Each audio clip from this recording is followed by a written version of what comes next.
नमस्कार, मेरा नाम है डॉक्टर पुरु धवन और आज इस वीडियो में हम जानने वाले हैं पैरालिसिस के टाइप।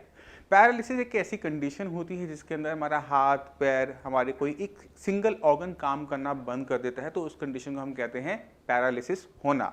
मगर इस पैरालिसिस की टाइप्स होती हैं। अब एक कंडीशन ऐसी हो सकती है जहाँ पर हमारा हाथ पूरा काम ना करे, हम उसको कहेंगे लकवा हो गया, पैरालिसिस हो गया। अगर मेरे हाथ थोड़ा काम कर रहा है, थोड़ा बहुत चल रहा है, तो उसे हम क्या कहेंगे? आपको नहीं पता ना, तो इन्हीं सब के बारे में गहराई से हम जानेंगे इस वीडियो के अंदर। तो शुरुआत करते हैं इसी से कि अगर मेरा हाथ थोड़ा बहुत काम कर रहा है तो हम उसे कहेंगे पैरालिसिस होना। अगर मेरा हाथ पूरा बंद हो जाएंगे तो हम इसे क्या कहेंगे? प्लेजिया। अभी कहाँ पर हो रहा है तो उसकी टाइप्स फर्दर बन जाती हैं। तो आपकी स्क्रीन पे एक इमेज है, इसको आप समझने की कोशिश कीजिए। अगर आपका एक हाथ या फिर एक पैर कोई एक चीज़ काम करना बंद करती है तो वहाँ पर हम वर्ड का इस्तेमाल करते हैं मोनो, यानी एक। प्लेजिया अगर वो पूरा बंद है, और अगर वो थोड़ा बहुत काम कर रहा है, थोड़ा बहुत चल रहा है, तो हम इसे कहेंगे पैरालिसिस। तो मोनो पैरालिसिस बन जाएगा वर्ड, या फिर बन जाएगा मोनो प्लेजिया। इसी तरह से अगर आपकी बॉडी का निचला हिस्सा काम नहीं कर रहा तो हम इसे क्या कहेंगे? तो हम इसे कहेंगे पैराप्लेजिया। अगर थोड़ा बहुत काम कर रहे हैं, यानी आपकी लेग्स में वीकनेस है बट आप थोड़ा बहुत उनको हिला लेते हैं, आगे बढ़ पाते हैं, उसे हम कहेंगे पैरालिसिस। यानी आपकी बॉडी के निचले हिस्से को हमने बोला पैरा, और उसका काम करना थोड़ा बहुत या उसका ना काम करने की वजह से हमने या तो प्लेजिया लगाया या फिर हमने लगाया पैरालिसिस। इसी तरह से अगर आपकी बॉडी का आधा हिस्सा काम करना बंद कर दे तो उसे हम कहते हैं हेमी। हेमी मतलब आधा। अगर वो बिल्कुल काम नहीं कर रहा तो हेमीप्लेजिया। अगर वो थोड़ा सा काम करे, थोड़ी बहुत मूवमेंट है, हाथ पैर के अंदर कमजोरी है, तो हम इसे कहेंगे हेमीपैरालिसिस। इसी तरह से अगर आपके दोनों हाथ दोनों पैर चारों बंद हो जाते हैं चोट की वजह से, एक्सीडेंट की वजह से, स्पाइन पे इंजरी की वजह से, उसे हम कहते हैं क्वाड्री। यानी क्वाड्री मतलब चार। आपके हाथ दोनों हाथ हो गए, दोनों पैर टोटल हो गए चार। Quadri plegia. अगर कोई भी बिल्कुल भी नहीं हिल रहा, अगर वो थोड़ा बहुत हिल पा रहे, थोड़ी बहुत मूवमेंट है, तो उसे हम कहेंगे क्वाड्री पैरालिसिस। तो ये मोटी मोटी क्लासिफिकेशन थी टाइप्स ऑफ पैरालिसिस की। इसे समझने एक पैरालिसिस पेशेंट के लिए बहुत ज़्यादा ज़रूरी नहीं होता, क्योंकि अक्सर ये डॉक्टर्स की टर्म्स होती हैं। मगर आपको थोड़ी सी भी जानकारी होगी तो आप डॉक्टर के लिखे हुए पर्चे को आराम से समझ पाओगे कि डॉक्टर ने आपके अंदर डायग्नोसिस या बीमारी क्या पकड़ी है। तो ये थोड़ा सा हेल्पफुल हो जाता है एक पेशेंट के लिए। एक और चीज़ समझने वाली होती है पैरालिसिस के अंदर कि हमें ये पैरालिसिस किस वजह से हुआ। 80 to 90% केसेस जो पैरालिसिस के होते हैं उनके पीछे कारण होता है ब्रेन स्ट्रोक, यानी ब्रेन के अंदर कभी क्लॉट का जाना, ब्रेन के अंदर किसी नस का फट जाना, जिसकी वजह से ब्रेन का वो हिस्सा जो आपके हाथ पैर को चलाता था वो काम ना कर पाता है, उसमें कमजोरी आ जाती है, जिसकी वजह से आपको अपने हाथ पैर के अंदर कमजोरी या फिर लकवा महसूस होता है। मगर अगर आपके स्पाइन में इंजरी होती है तो भी हमें पैरालिसिस देखने को मिलता है। अब स्पाइन में कितनी बड़ी इंजरी हुई है उस पर डिपेंड करता है कि आपके हाथ पैर में ताकत रहेगी या नहीं रहेगी, आपके हाथ पैर ठीक रहेंगे या फिर वो सूखना शुरू कर देंगे। तो हमें स्पाइनल इंजरी को भी थोड़ा सा गहराई से समझना चाहिए। माना पेशेंट कम है, मगर अगर हम उसे जानते हैं तो हमारे लिए आसान हो जाएगा।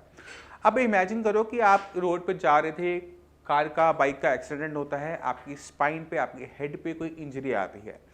अब ये जो ब्रेन हमारा जो कंट्रोल करता है हमारी बॉडी को, वो स्पाइनल कॉर्ड के थ्रू कंट्रोल करता है। वहाँ से नर्व्स निकलती हैं जो डिफरेंट डिफरेंट मसल्स में जाती हैं, और यही नर्व्स की हेल्प से हम अपने हाथ को मूव कर पाते हैं, पैर को मूव कर पाते हैं, बोल पाते हैं, समझ पाते हैं।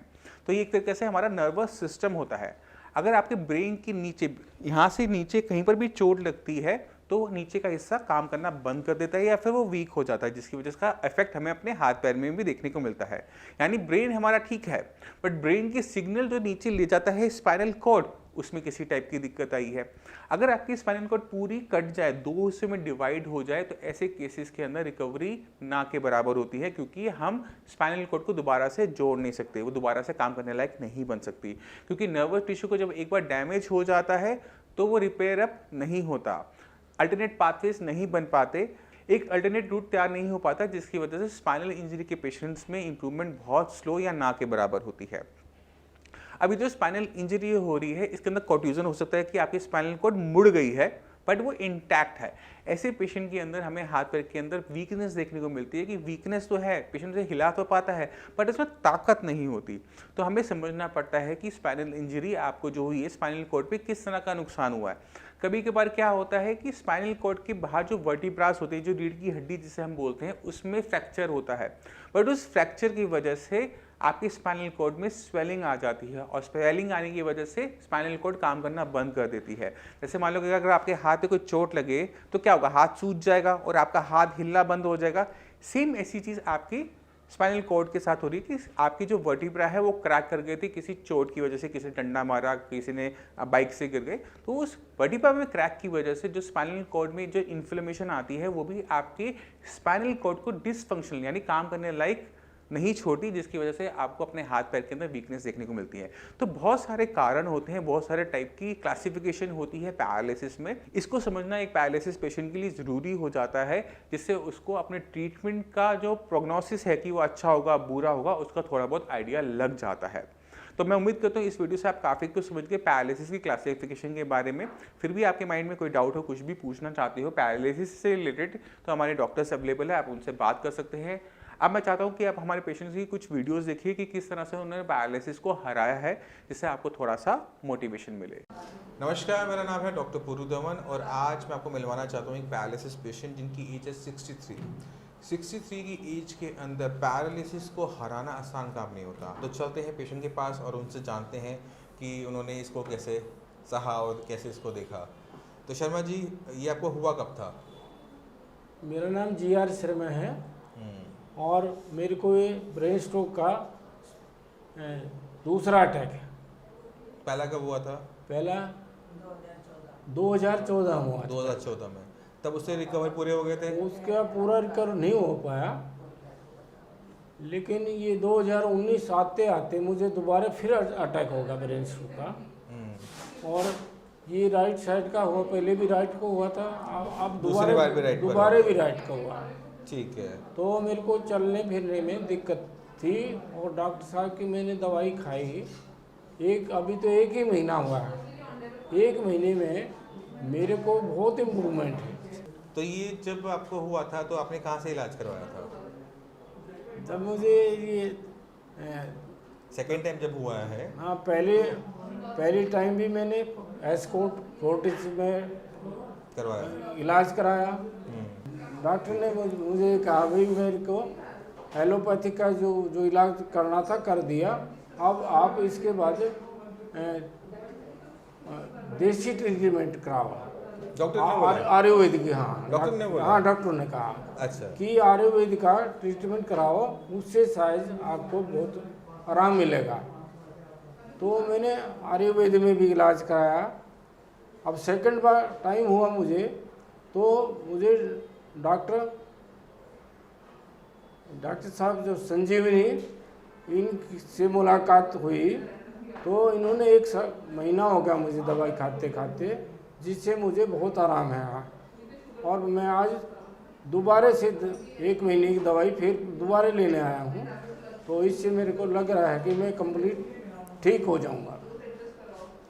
शर्मा जी को जब पहली बार हुआ राइट साइड में हुआ, उसके बाद जब 2019 में हुआ तो एक ही जगह पे दोबारा स्ट्रोक पड़ने की वजह से, दोबारा से नुकसान होने की वजह से शर्मा जी को जो चलने में दिक्कत आने लगी थी कि चल नहीं पाते थे, पैर नहीं उठा पाते थे। तो जब हमने इनको मेडिसिन दी थी तो किसी वो हाथ पैर की रोक की नहीं थी, क्योंकि चल तो पैर नहीं रहा था। बट जब भी पैरालिसिस होता है तो उसका जो ट्रीटमेंट होता है वो ब्रेन से स्टार्ट होता है।